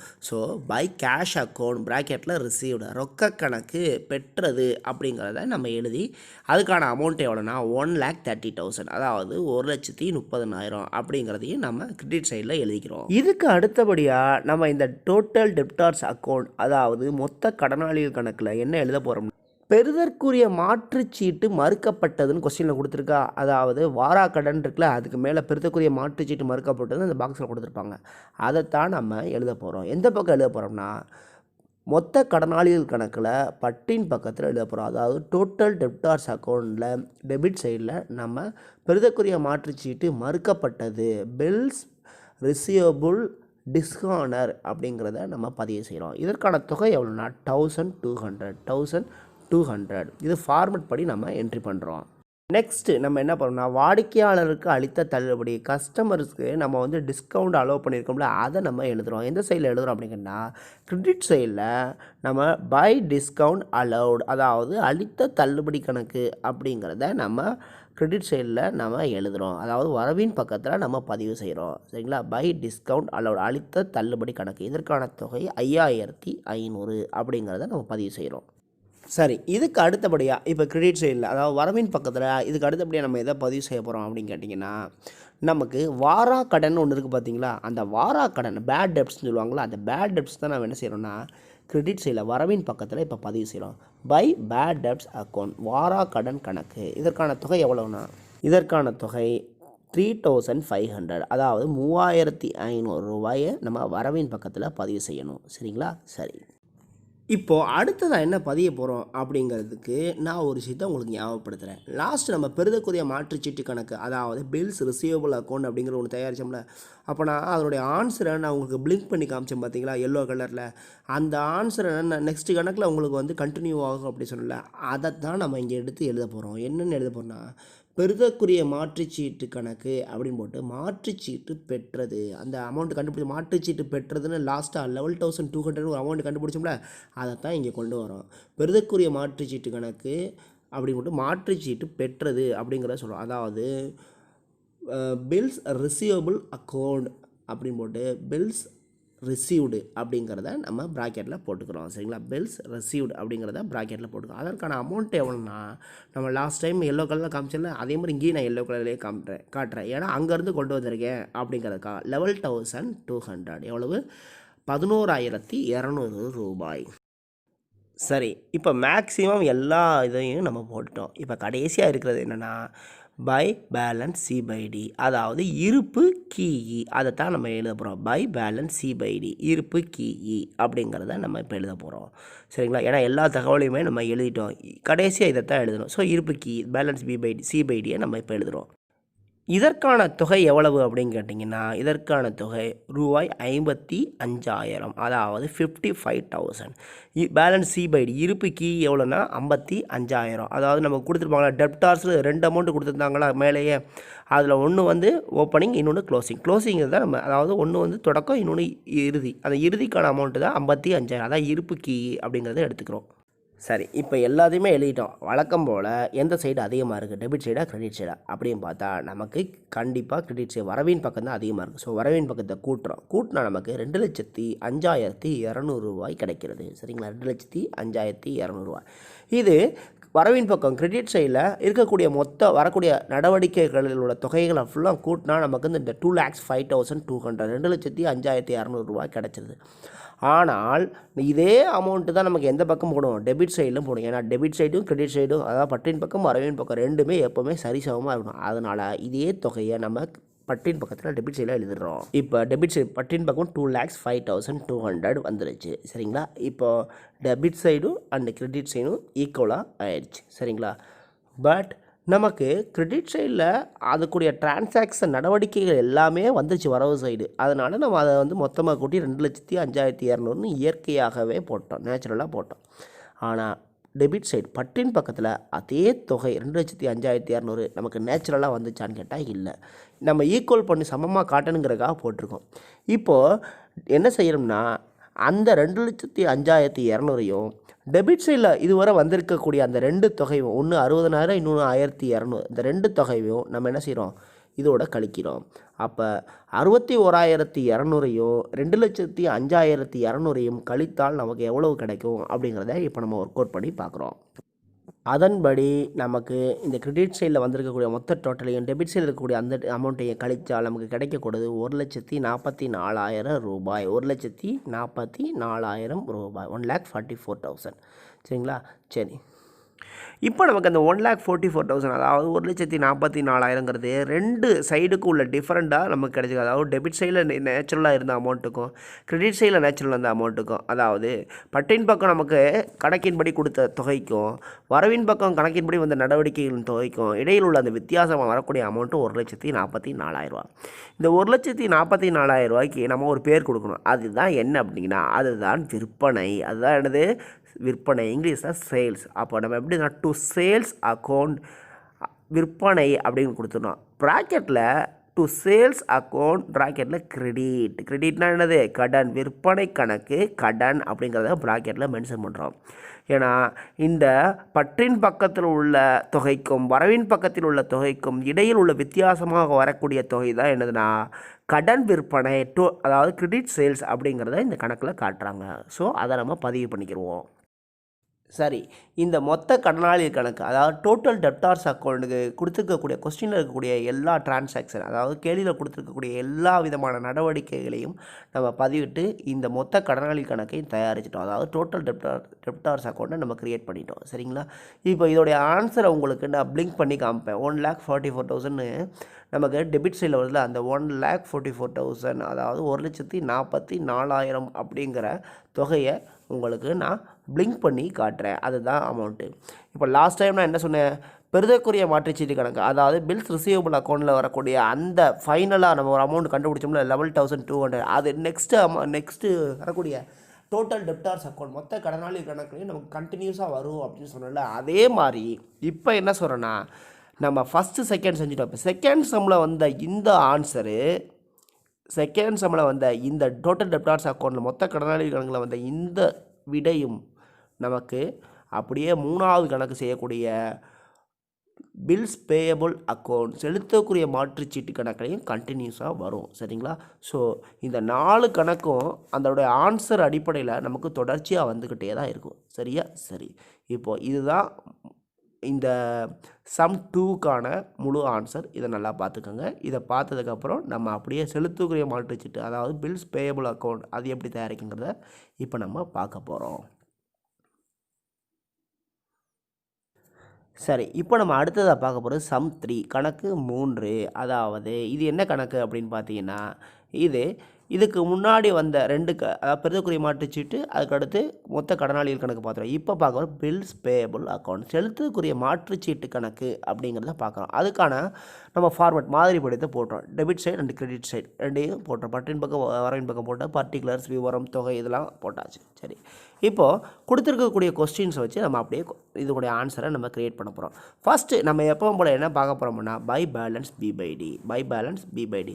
இப்போ நீங்கள் நல்லா கவனிச்சிங்கன்னா இது வர by balance B by d, அதாவது இருப்பு கீக்கோ அப்படிங்கிறது பெருதக்குரிய மாற்றுச்சீட்டு கணக்குலையும், பில்ஸ் ரிசீவபிள் அக்கௌண்ட்லையும், டோட்டல் டெப்டார்ஸ் அக்கௌண்ட் அதாவது மொத்த கடனாளிகள் கணக்குலையும் by balance B by d இருப்பு கீக்கோங்கிறது பற்றின் பக்கம் வந்துச்சு. ஆனால் இங்கே பில்ஸ் பேயபிள் அக்கௌண்ட்லையும் இதுக்கு பின்னாடி வரக்கூடிய டோட்டல் கிரெடிட்டார்ஸ் அக்கௌண்ட்லையும் by balance B by d இருப்பு கீக்கோ வரவின் பக்கம் வரப்போகுது, கிரெடிட் சைடில் வரப்போகுது. ஸோ அதுபடி இப்போ நம்ம கிரெடிட் சைடில் by balance B by d இருப்பு கீக்கோ அப்படிங்கிறத கிரெடிட் சைடில் எழுத போகிறோம். சரிங்களா? சரி, இதற்கான தொகை 2000 ரூபாய். அதையும் பதிவு செஞ்சுருவோம்.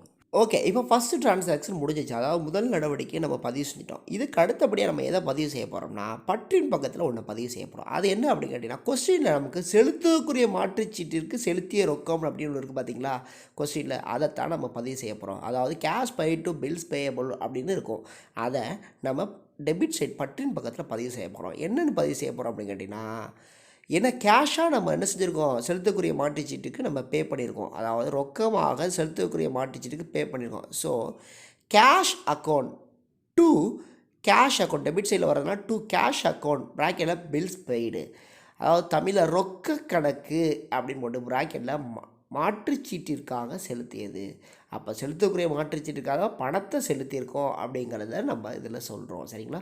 அதுபடி இதை எழுதிட்டோம். இதற்கான தொகை எவ்வளோ அப்படின்னா 7000, அதாவது 7000 ரூபாய் அப்படிங்கிறதையும் பற்றின் பக்கத்தில் நம்ம பதிவு செய்கிறோம். சரி, பில்ஸ் பேயபிள் அக்கௌண்ட்டில் கொடுத்துருக்கக்கூடிய கொஸ்டின்லேருந்து 2 டிரான்சாக்ஷனும் நம்ம என்ட்ரி பண்ணிட்டோம், டெபிட் சைட்லையும் கிரெடிட் சைட்லையும். இப்போ செலுத்தக்கூடிய மாற்றுச்சீட்டு கணக்கில் கொடுத்துருக்கக்கூடிய கொஸ்டின்லேருந்து 2 நடவடிக்கையில் நம்ம பற்றின் பக்கமும் வரவின் பக்கமும் பதிவு செஞ்சிட்டோம். இப்போ இன்னொன்று கொடுத்துருக்காங்க, அதுதான் செலுத்தக்கூடிய மாற்றுச்சீட்டு, அதாவது பில்ஸ் பேயபிள் அக்கௌண்ட்டில் கடைசியாக எழுத போகிறது. அது என்னது அப்படின்னா கொஸ்டின் படி எழுதியிருக்கோம். அது என்னென்னா இருப்பு கீ, அதாவது to balance c by d. ஏன் டு பேலன்ஸ் சி பை டின்னு டெபிட் சைடில் அதாவது பற்றின் பக்கத்தில் நான் பதிவு செய்கிறேன்னா, ஆல்ரெடி கிரெடிட் சைடில் என்ன வந்துருச்சு, by balance B by d இருப்பு கீக்கோ வந்துருச்சு. அப்போ இருப்பு கீக்கோ எந்த பக்கம் வருதோ அதனுடைய எதிர்புறம் தான் நம்ம என்ன வரும், பேலன்ஸ் சி பை டி இருப்பு கீ வரும். அதன்படி நம்ம டெபிட் சைட் பற்றின் பக்கத்தில் நம்ம பதிவு செய்கிறோம். அதற்கான தொகை எவ்வளவு அப்படின்னு கேட்டிங்கன்னா 3000 அப்படிங்கிறதையும் நம்ம எழுதிடுறோம். ஓகே, இப்போ பார்த்தீங்கன்னா நமக்கு கொஸ்டின்ஸில் அதாவது கேள்வியில் கொடுத்துருக்கக்கூடிய அந்த டிரான்சாக்ஷன் நடவடிக்கைகளை வச்சு நம்ம பில்ஸ் பேயபிள் அக்கௌண்ட் அதாவது செலுத்தக்கூடிய மாற்றுச்சீட்டிற்கான கணக்குக்கான நடவடிக்கைகள் எல்லாம் பதிவு செஞ்சிடும். அந்த டிரான்சாக்ஷனை ஃபுல்லாகவே என்ட்ரி பண்ணிட்டோம். சரிங்களா? இப்போ நம்ம என்ன பண்ணணும் அப்படின்னா, எந்த சைடில் எப்பவும் போல் அதிகமான அமௌண்ட் வருதோ அதை ஃபஸ்ட்டு நம்ம கூட்டி நம்ம அந்த சைடை நம்ம வந்து ஃபஸ்ட்டு ஃபில் பண்ணிக்கணும். அப்படி பார்த்தீங்கன்னா எந்த சைடு அதிகமாக இருக்குது, நமக்கு டெபிட் சைடு அதாவது பற்றின் பக்கம் தான் அதிகமாக இருக்குது. 2 டிரான்சாக்ஷன் வந்து 7000 ஒன்று 3000. ஸோ 7000 ஒன்று 3000 வந்திருக்குனால 7000 ஒன்று 3000 வந்திருக்கலாம். அது ரெண்டையும் கூட்டுனா நமக்கு கிடைக்கக்கூடியவனா 10000. அது அப்போ டெபிட் சைடு பற்றின் பக்கத்தில் வரக்கூடிய மொத்த தொகை 10,000 ரூபாய், 10,000 ரூபீஸ் அப்படிங்கிறத நம்ம பில்ஸ் பேயபிள் அக்கௌண்ட்டில் டெபிட் சைடில் போட்டோம். ஸோ டெபிட் சைடில் வந்திருக்கக்கூடிய அதே அமௌண்ட் தான் எந்த பக்கம் வரணும், கிரெடிட் சைடில் வரும். ஏன்னா 2 ஈக்குவலாக அந்த டோட்டல் அமௌண்ட் இருக்கணும். ஸோ அதே மாதிரி நம்ம என்ன பண்ணுறேன், கிரெடிட் சைட்லேயும் வரவின் பக்கத்துலேயும் அந்த 10,000 கொண்டு போய் டோட்டல் அமௌண்ட்டில் போட்டுறேன், மொத்த தொகையில் போட்டுறேன். ஸோ 2 சைடும் 10,000 ஈக்குவலாக வந்துருச்சு. சரிங்களா? சரி, இப்போ கவனிங்க, நமக்கு டெபிட் சைடில் நேச்சுரலாக இயற்கையாகவே நமக்கு அந்த 2 அமௌண்ட்டையும் கூட 10,000 வந்துச்சு, 7,000 3,000. பட் இங்கே கிரெடிட் சைடில் அதாவது பற்றின் பக்கம் நமக்கு 10,000 ரூபா நேச்சுரலாகவே அந்த 7,000 3,000 கூட்டினா வந்தது. ஆனால் இந்த வரவின் பக்கம் கிரெடிட் சைடில் வெறும் 2,000 மட்டும்தான் இருப்புக்கு ஈக்குவலாக இருக்குது. ஆனால் ஆன்சர் 10,000 இருக்குது. அப்போ இந்த 10,000த்தையும் வரவின் பக்கத்தில் இருக்கக்கூடிய அந்த 2,000த்தையும் கழித்தால் நமக்கு கிடைக்கக்கூடியதான் இந்த 2 பற்றின் பக்கத்துக்கும் வரவின் பக்கத்து debit side and credit side இருக்கிற இடையில் உள்ள அந்த டிஃப்ரெண்ட் அமௌண்ட், அந்த வேறுபட்ட தொகை அது எவ்வளவு அப்படின்னு பார்த்தீங்கன்னா அது 8,000. அது எவ்வளவு, 8,000 அப்படிங்கிறத எழுதிடுவோம். சரி, இப்போ இதுக்கு ஒரு பேர் கொடுக்குறோம். அது என்ன அப்படின்னு கேட்டிங்கன்னா பற்பல கடனீந்தோர் கணக்கு அப்படின்னு போட்டு மாற்றுச்சீட்டு ஏற்கப்பட்டது அப்படிங்கிற போகிறோம். அதாவது பை சன்ட்ரி கிரெடிட்டார்ஸ் அக்கௌண்ட் அப்படின்னு போட்டு ப்ராக்கெட்டில் bills accepted. By sundry creditors account ப்ராக்கெட்டில் பில்ஸ் அக்செப்டட். பற்பல கடனீந்தோர் கணக்கு மாற்றுச்சீட்டு ஏற்கப்பட்டது அப்படிங்கிறத நம்ம இப்போ பதிவு செய்கிறோம். அதுக்கு இன்னொரு பேர் பேலன்ஸ் ஃபிகர், இருப்பு கட்டும் தொகை அப்படிங்கிறது நம்ம சொல்லிக்கிறோம். ஏன்னா நம்ம ரெண்டு சைடும் இருப்பு கட்டி தானே காட்டுறோம், அதை தான் சொல்கிறாங்க. சரிங்களா? ஓகே. இப்போ தேர்ட் சம்மும் நம்ம செஞ்சிட்டோம். சரிங்களா? இப்போ தேர்ட் சம்மும் செஞ்சாச்சு. இப்போ நம்ம இதை நல்லா கவனிச்சுக்கோங்க. இதுக்கு அடுத்து நம்ம ஃபோர்த்து சம்மை செய்ய போகிறோம். இப்போ உங்களுக்கு ஒரு சின்ன சந்தேகம்லாம், சார் நீங்கள் சொன்னீங்களே லாஸ்ட் சம்மோடைய ஆன்சர் இங்கேயும் வரும் அப்படின்னு சொன்னீங்கன்னா, ஆனால் நீங்கள் அதை போடலையே அப்படிங்கிற மாதிரி உங்களுக்கு ஒரு யோசனை வரலாம். அதாவது இதில் நமக்கு என்ன மாதிரி படிவத்தில் கொடுத்துருக்காங்களோ அது மாதிரி தான் நம்ம செய்கிறோம். மாதிரி படிவத்தின்படி நமக்கு லாஸ்ட்டாக பார்த்த மொத்த கடனாளிகள் கணக்கு டோட்டல் டெப்டார்ஸ் அக்கௌண்ட்டோடைய அந்த அமௌண்ட்டு, அந்த டிஃப்ரெண்ட் அமௌண்ட் இருக்குல்ல, அந்த ஆன்சர் கண்டுபிடிச்சோம்ல, கடன் விற்பனைன்னு கண்டுபிடிச்சோம்ல, அந்த அமௌண்ட்டு இங்கே பதிவு ஆகாது. சரிங்களா? செலுத்தக்கூடிய மாற்றுச்சீட்டில், அதாவது பில்ஸ் பேயபிள் அக்கௌண்ட்டில் அந்த டோட்டல் டெப்டார்ஸ் அக்கௌண்ட் மொத்த கடனாளிகளுடைய அந்த ஆன்சர் இங்கே வராது. சரிங்களா? அவ்வளோதான். சரி, அப்போ தேர்ட் சம்மு கம்ப்ளீட் பண்ணியாச்சு. ஓகேங்களா? இப்போ ஃபோர்த்து சம்மை நம்ம பார்க்க போகிறோம். நல்லா கவனிச்சிங்க ஸ்டூடெண்ட்ஸ். உங்களுக்கு சின்ன சின்ன குழப்பங்கள் வரலாம். அந்த குழப்பத்தை ஃபுல்லாக தீர்க்கிறது எதுனா உங்களுடைய மாதிரி படிவம். ஸோ அதை நல்லா கவனிச்சிக்கோங்க. சரி, ஓகே. இப்போ நம்ம நெக்ஸ்ட் சம்முக்கு போகிறோம்.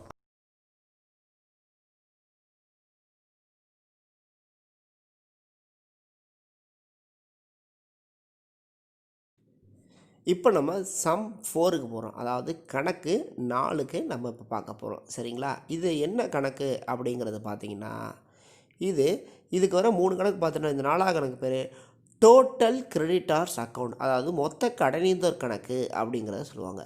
அதே மாதிரி இப்போ நம்ம ஃபார்மேட் மாதிரி படுத்த போகிறோம். டெபிட் சைடு கிரெடிட் சைடு போடுறோம். அதே மாதிரி பர்டிகுலர் விவரம், அமௌண்ட்டு, அந்த இதெல்லாம் நம்ம போட்டுறோம். சரிங்களா? இதை ஃபுல்லாக நம்ம என்ட்ரி பண்ணி வச்சுக்கிறோம். சரி, இப்போ ஃபஸ்ட்டு நம்ம எப்போவும் போல் எதை போட போகிறோம் அப்படின்னு கேட்டிங்கன்னா, ஃபஸ்ட்டு நம்ம போட போகிறது பேலன்ஸ் பி/டி, அதாவது இருப்பு கீக்கோ. லாஸ்ட்டு செலுத்தக்கூடிய மாற்றுச்சீட்டு கணக்கு, அதாவது பில்ஸ் பேயபிள் அக்கௌண்ட்டில் நமக்கு இருப்பு கீக்கோ பேலன்ஸ் பி/டி கிரெடிட் சைடில் வந்துச்சு, வரவின் பக்கம் வந்துச்சு. அதனால் இந்த மொத்த கடனீந்தோர் கணக்கு, அதாவது டோட்டல் கிரெடிட்டார்ஸ் அக்கௌண்ட்லேயும் இந்த இருப்பு கீக்கோ பேலன்ஸ் பி/டி எந்த சைடு வருதா? கிரெடிட் சைடு, வரவின் பக்கம் தான் வருது. ஸோ பை பேலன்ஸ் பி/டி இருப்பு கீக்கோ அப்படின்னு நம்ம வரவின் பக்கம் கிரெடிட் சைடில் எழுதிடுறோம். இதனுடைய தொகை எவ்வளவு அப்படின்னா 25,000, 25,000, அதாவது 25,000 அப்படிங்கிறத கிரெடிட் சைடு வரவின் பக்கம் போட்டுக்கிறோம். சரிங்களா? ஃபஸ்ட்டு ட்ரான்சாக்ஷன் முடிஞ்சு. ரெண்டாவது கொஸ்டினில் கடனீந்தோருக்கு செலுத்திய ரொக்கம் அப்படின்னு இருக்கா, அதாவது பெய்ட் டு த கிரெடிட்டார்ஸ் அப்படின்னு ஒரு அமௌண்ட் இருக்கும். அது cash paid to the creditors அப்படின்னு இருக்கும். அதை தான் நம்ம இப்போ இங்கே எழுத போகிறோம். எந்த சைடில் எழுத போனால் டெபிட் சைடில் நம்ம எழுத போகிறோம். அதாவது என்ன எழுத போகிறோம் அப்படின்னா டு கேஷ் அக்கௌண்ட் அப்படின்னு போட்டு ப்ராக்கெட்டில் பெய்டு அப்படின்னு போட்டோம். அதாவது டு கேஷ் அக்கௌண்ட் பெய்டு, கிரெடிட்டார்ஸுக்கு பெய்ட் பண்ணியிருக்கோம் அப்படிங்கிறத அர்த்தம். சரிங்களா? அதாவது இங்கிலீஷ் தமிழில் பார்த்தீங்கன்னா ரொக்க கணக்கு ப்ராக்கெட்டில் அளித்தது செலுத்தியது ரெண்டுமே ஒன்று தான். சரிங்களா? அதனால் ரொக்க கணக்கு அளித்தது, டு கேஷ் அக்கௌண்ட் பெய்டு ரொக்க கணக்கு அளித்தது. இதுக்கான தொகை எவ்வளோனா 70,000, அதாவது 70,000 அப்படிங்கிறத நம்ம எழுதிக்கிற போகிறோம். எந்த சைடுனா பட்டின் பக்கம் டெபிட் சைடில் நம்ம எழுதிக்கிற போகிறோம். சரிங்களா? சரி, ஓகே. இப்போ நம்ம தேர்ட் ஒன்று என்ன எழுத போகிறோம் அப்படின்னு பார்த்தீங்கன்னா, கொஸ்டினில் சரக்களித்தோர் வழங்கிய தள்ளுபடி அப்படின்னு ஒன்று இருக்கா, அதாவது சப்ளையர்ஸ் அலோட் டிஸ்கவுண்ட் அப்படின்னு ஒன்று இருக்கும்.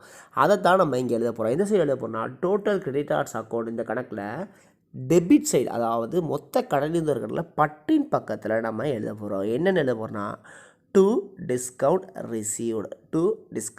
ரிசீவ்ட் அப்படிங்கிறத நம்ம எழுத போகிறோம் ஃபார்மெட் படி. சரிங்களா? அதாவது பெற்ற தள்ளுபடி கணக்கு அப்படிங்கிறத நம்ம எழுத போகிறோம். இதற்கான தொகை எவ்வளவு அப்படின்னா 3,500, 3,500 ரூபாயை பட்டின் பக்கம் நம்ம எழுத போகிறோம். சரியா? இதற்கு அடுத்தபடியாக நம்ம 4வதாக எதை எழுத போகிறோம் அப்படின்னு கேட்டிங்கன்னா, இதுக்கு அடுத்தபடி கொஸ்டினில் கொடுத்தது பார்த்திங்கன்னா நம்ம டோட்டல் கிரெடிட்டார்ஸ் அக்கௌண்ட், அதாவது மொத்த கடனீந்தோர் கணக்கில் எழுத வேண்டியது இருப்பு கீ தான், அதாவது பேலன்ஸ் சி/டியை தான் நம்ம எழுதணும். இதை தவிர்த்து எந்த நடவடிக்கையும் இல்லை. ஆனால் இதுக்கு முன்னாடி ஒன்று எழுத வேண்டியிருக்கு. அது என்ன அப்படின்னு கேட்டிங்கன்னா இதுக்கு முன்னாடி ஒரு கணக்கு பார்த்தோம்ல சம் 3ல் பார்த்தோம்ல அதுக்கு பேர் என்ன பில்ஸ் பேயபிள் அக்கௌண்ட். அதாவது 3வது கணக்கு பார்த்தது செலுத்தக்குரிய மாற்றுச்சீட்டு கணக்கு. அதனுடைய ஆன்சர் ஒரு 8000 ரூபா கண்டுபிடிச்சோமா, என்ன கண்டுபிடிச்சோம், செலுத்தக்குரிய மாற்றுச்சீட்டு ஏற்கப்பட்டது, பில்ஸ் அக்செப்டட் அப்படிங்கிறது ஒன்று பார்த்தோமா. அதைத்தான் நம்ம இங்கே கொண்டு வரோம். எங்கே கொண்டு வரோம்னா இந்த டோட்டல் கிரெடிட்டார்ஸ் அக்கௌண்ட்டில், அதாவது மொத்த கடன் இந்த ஒரு கணக்கில் பற்றின் பக்கம் டெபிட் சைடில் நம்ம என்ன எழுதுகிறோம், to bills payable account, to bills payable account, அதாவது செலுத்தக்குரிய மாற்றுச்சீட்டு கணக்கு அப்படின்னு பற்றின் பக்கம் டெபிட் சைடில் எழுதிக்கிறோம். இதனுடைய அமௌண்ட் எவ்வளோனா 8000. இதோட அமௌண்ட் எவ்வளவு 8000. லாஸ்ட் கணக்கோட ஆன்சருங்கிறனால இதை நான் வந்து அந்த ஆன்சருக்கு வந்து ஆரஞ்சு கலரில் காமிச்சிருப்பேன். அதே ஆரஞ்சு கலரில் இங்கேயும் நான் உங்களுக்கு காட்டுறேன் அந்த அமௌண்ட் 8000. சரிங்களா, அதாவது செலுத்தக்குரிய மாற்றுச்சீட்டு பில்ஸ் பேயபிள் அக்கௌண்ட்லேருந்து இந்த அமௌண்ட்டை நான் இங்கே கொண்டு வந்திருக்கேன் அப்படிங்கிறனால நான் உங்களுக்கு கலரில் காட்டுறேன். சரிங்களா, ஓகே கவனிச்சிக்கோங்க. ஓகே, இப்போ எல்லாத்தையுமே எழுதியாச்சு. கடைசியாக மிஞ்சி இருக்கிறது என்ன அப்படின்னா to balance c by d, அதாவது இருப்பு கீ தான் மிஞ்சி இருக்குது. இது எந்த பக்கத்தில் எழுதணும்னா ஆட்டோமேட்டிக்காக உங்களுக்கே தெரியும். அதாவது இதை வந்து டெபிட் சைடில் தான் எழுதணும், பற்றின் பக்கத்தில் எழுதணும் இருப்பு கீயை. ஏன் அப்படின்னு கேட்டிங்கன்னா கிரெடிட் சைடில் நமக்கு வந்து to by balance B by d, அதாவது இருப்பு கீக்கோ வந்துருச்சு. அப்போ அதனுடைய எதிர்ப்புறம் தான் என்ன வரும், பேலன்ஸ் சி பை டி, இருப்பு கீ வரும். அதனால் இதை டெபிட் சைடில் எழுதுகிறேன். To balance c by d, அதாவது இருப்பு கீ அப்படிங்கிறத எழுதுகிறேன். இதனுடைய தொகை எவ்வளவு 28,000. ஓகேவா,